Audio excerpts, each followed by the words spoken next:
In old Hollywood, one bad review could wound a career, but one whispered secret could end it completely. These men were sold as cowboys, rebels, lovers, fathers, and masculine dreams built for the poster. Yet behind the clean shirts, hard jaws, and studio smiles, many carried rumors that had to be managed like fires. Publicity departments arranged romances, gossip magazines circled, agents protected the mask, and sometimes survival meant performing long after the cameras stopped. Before we begin, comment where you're watching from and what time it is right now.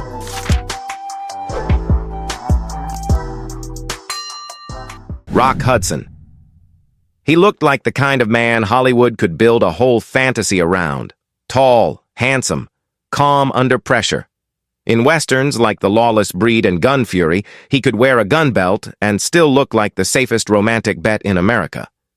By the 1950s, that was currency. The studio system needed him to be more than an actor.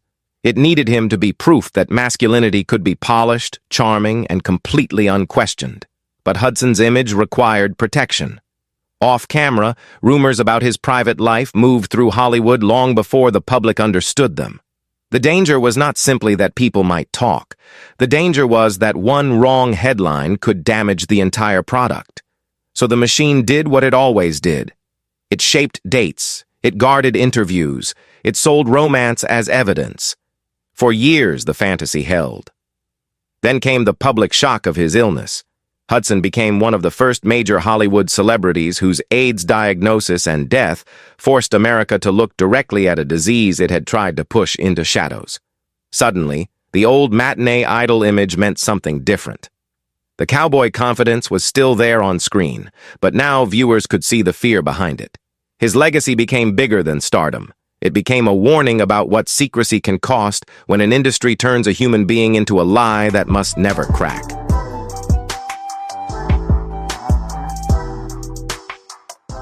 Montgomery Clift.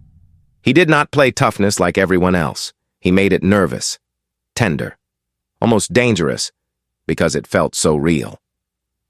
In Red River, standing opposite John Wayne, Clift brought a different kind of masculinity into the Western. Wayne looked carved from myth. Clift looked alive with conflict. That contrast mattered. He showed audiences that a man could be strong and wounded at the same time. But Hollywood was not built to protect that kind of truth. The industry liked sensitivity when it sold tickets. It feared sensitivity when it suggested something private, complicated, or difficult to control. Clift's personal life has often been discussed through the lens of secrecy, emotional strain, and desire that could not be lived openly in his era. The public record is still handled carefully, but the pressure around him was unmistakable. He was admired for vulnerability on screen while surrounded by a culture that punished vulnerability off-screen. That contradiction followed him. After his devastating 1956 car accident, his face, health, and career changed. The mythology around him grew darker. Every performance seemed to carry more damage than the last. Clift died in 1966, still remembered as one of the actors who changed what screen masculinity could look like. The tragedy is that Hollywood celebrated the wound when it was art. It was far less merciful when the wound belonged to the man.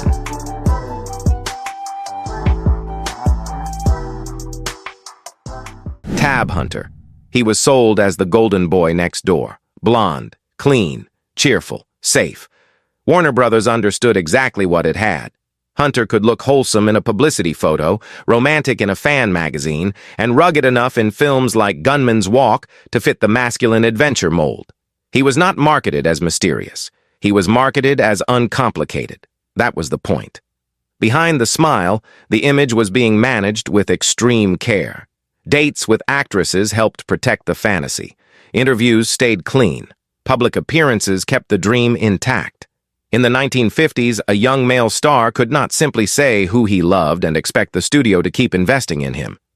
Hunter later took control of the story in his autobiography, Tab Hunter Confidential.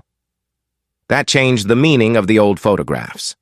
The boyish grin began to look less like innocence and more like discipline. He had been playing two roles at once. One role was on screen. The other was in public, where every gesture had to reassure audiences that the product was safe. Even rumors had to be outpaced by charm, work, and studio muscle. That is what makes his story so revealing. Hunter survived the machine better than some, but survival still required silence. The Golden Boy image was not fake because he lacked charm.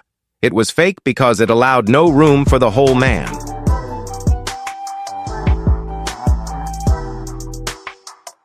Rory Calhoun. He looked like trouble in boots. That made him valuable. His real name was Francis Timothy McCown, and before Hollywood softened the edges, his life had already included reform school, car theft, and prison. Instead of destroying his screen potential, that past gave him texture. In westerns and in the television series The Texan, Calhoun could sell danger because audiences sensed he had not learned it from a script, but danger could be useful to Hollywood only when it was controlled. His rugged image turned him into a marketable anti-hero. The problem was that old Hollywood loved a tough past until tabloids could use it against the studio. Sexuality-related claims around Calhoun should be treated carefully.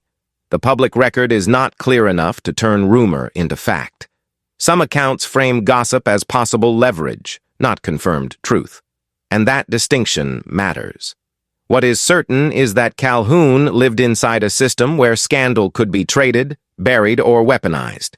A man's rough edges made him exciting on the poster, but dangerous in the publicity office. The cowboy image said he answered to nobody. The business reality was different. Agents, columnists, and studios could still decide which parts of his past were useful and which parts needed to disappear. Calhoun's legacy carries that tension. He looked uncontrollable, but in Hollywood, even the outlaws could be managed.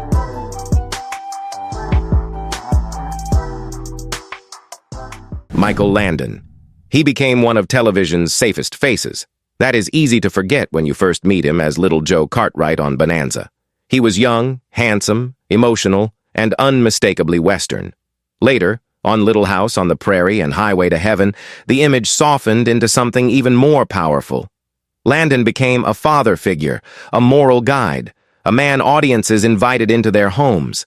That kind of trust is its own cage, because once a star becomes a symbol of family, the public wants him simple, warm, straightforward, comforting. Landon's off-screen life was more complicated than the glow around his characters, but claims about same-sex desire must be framed as rumor, not established fact. Hollywood gossip has linked many family-friendly icons to hidden stories. Gossip is not proof. Still, the rumor itself tells us something. A beloved television father could not afford ambiguity. The industry around him depended on reassurance. Interviews, magazine profiles, and public appearances helped keep the image familiar and safe. Landon died of pancreatic cancer in 1991. After decades of shaping American television's emotional language, his legacy remains beloved, but it also shows how tightly audiences grip the people who comfort them. The more trusted the image, the harder the machine works to protect it from anything human, messy, or unresolved.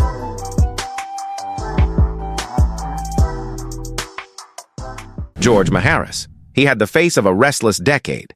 On Route 66, he played Buzz Murdoch with a brooding, streetwise energy that felt different from the old studio cowboys. He was not riding through Monument Valley. He was moving through modern America, carrying the same masculine promise in a faster, lonelier form. For a moment, he looked like the future. Then the machinery shifted. Maharis left Route 66 during its run, and his career never fully regained that early momentum. Off-screen controversy followed him. Public records include arrests connected to sexual conduct allegations, with serious charges later reduced or dismissed. This is where the wording has to stay careful. The facts show legal trouble and publicity damage. They do not give permission to flatten his whole life into scandal. But in that era, scandal did not need to be fair to be effective. Once a name was attached to whispers, casting rooms could grow quiet. A star who had seemed modern, masculine, and bankable could suddenly become a risk. The same public that wanted danger on screen often rejected anything complicated off it. Maharis lived long enough to see his early work remembered with more sympathy. Still, his story feels like a stalled engine. The road was wide open on television. Then gossip, fear, and industry caution narrowed it until the silence became part of the legacy.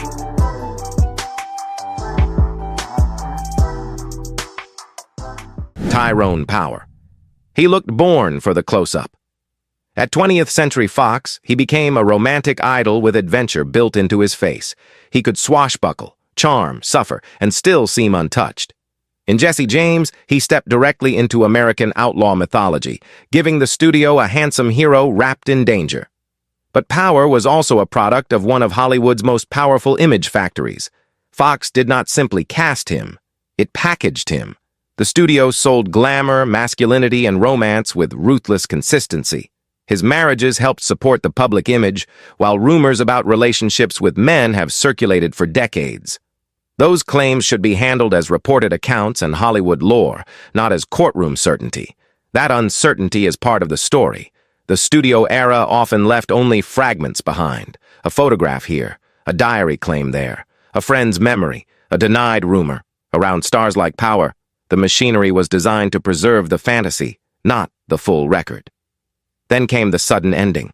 In 1958, while filming Solomon and Sheba in Spain, Power collapsed and died at only 44. The production moved on with another actor, but the shock remained. His image stayed beautiful because images do not age like people do. The man behind it was more complicated than the poster was allowed to admit.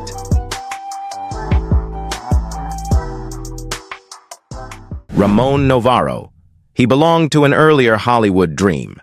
Before sound changed the business, he was one of the silent screen's great romantic idols. Born José Ramón Gil Samaniego, he became Ramon Novarro and was promoted as a Latin successor to Rudolph Valentino. In Ben-Hur, he played heroic suffering on a massive scale, helping carry one of the silent era's grandest spectacles. The image was luminous. The private reality was far more dangerous. Novarro lived in a Hollywood where same-sex desire could be known in circles and still unspeakable in public. Fame gave him access, money, and glamour, but it did not give him freedom. For stars like him, secrecy was not just about career protection, it was about personal safety, religious shame, public morality, and the constant risk of exposure. Then his story turned brutally dark. In 1968, Novarro was murdered in his home by two young men who believed money was hidden there. The details were violent, humiliating, and quickly folded into the cruel mythology of closeted old Hollywood. That is why his chapter feels different. It is not just about a studio mask, it is about what happens when fantasy cannot protect the person inside it. Audiences had once seen him as desire made visible. History now sees the loneliness, the danger, and the terrible cost beneath the glamour. The silent screen preserved his beauty. It could not save his life.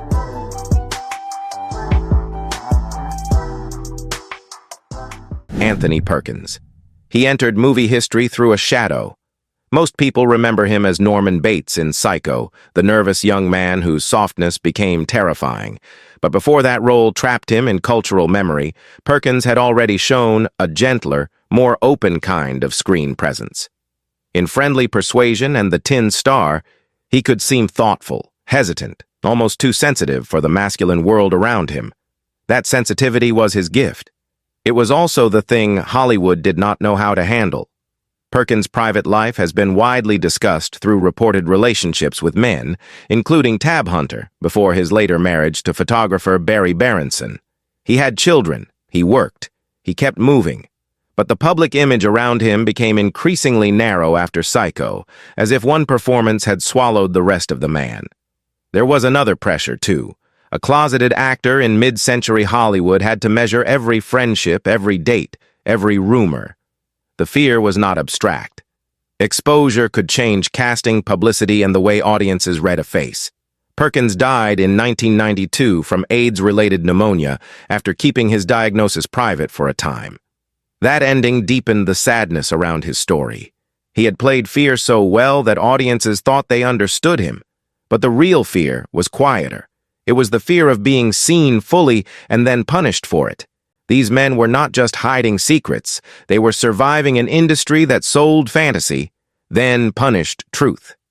The posters promised strength. The private stories reveal the cost. Do you think secrecy protected them or stole the lives they could have had? Thanks for watching. Don't forget to like, comment, subscribe, and hit the bell for more untold stories.